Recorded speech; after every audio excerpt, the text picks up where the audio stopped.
आपण सामाजिक न्याय आणि सक्षमीकरण मंत्रालय भारत सरकार द्वारा उपक्रम राबवतो नशामुक्त भारत अभियान।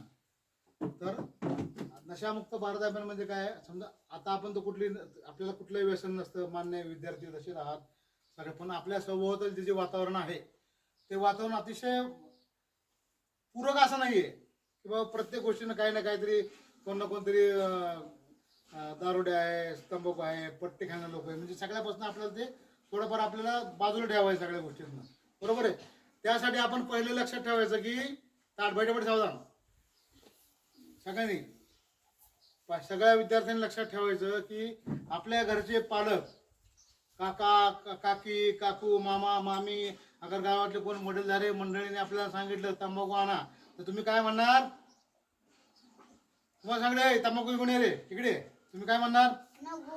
हा, तुम्ही म्हणणार मी आणणार नाही, मी आणणार नाही। कुणी जरी तुम्हाला सांगितलं तंबाखू घेऊन ये रे, जा गुटखा घेऊन ये रे, जा विमल घेऊन ये रे, जा दारूची चपटी बाटली घेऊन ये रे, तर ते त्याला तुम्ही काय करणार? नकार देणार। काय करणार?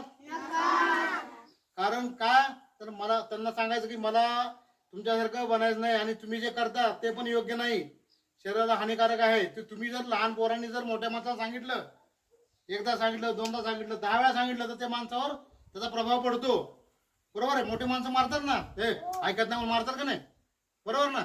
तसं तुम्ही सांगितलं मामा काका बाबा तुम्ही तंबाखू खाऊ नका, चांगलं नाही ते, त्याने तंबाखूने कर्करोग होतो, दारू पिल्याने लिव्हर खराब होतो, जास्त गोड खाण्याने डायबिटीस होतो, हे सगळं आपल्याला सगळ्यांना माहिती असतं, बरोबर ना। कुठल्या काय गोष्टीपासून काय गोष्ट होतं सगळ्यांना माहिती असतं।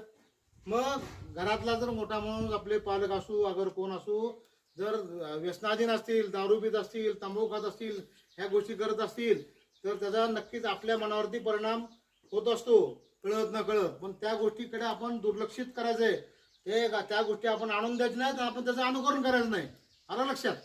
कुणी जरी सांगितलं, किती जरी मोठा माणूस असू की बाबा दारे हे घेऊन ये, तर त्यांना सपशेल काय करायचं, आपण सांगायचं मी आणणार नाही, मी आणणार नाही। कारण का, मला देशाचं चांगलं नागरिक व्हायचंय, मला सशक्त व्हायचंय, माझं शरीर निरोगी मला ठेवायचंय, माझ्या शरीरावर मी कुठल्याही प्रकारचे दुष्परिणाम व्यसन लावून घेणार नाही, तंबाखू खाणार नाही, गुटखा खाणार नाही, दारू पिणार नाही भविष्यात कधी।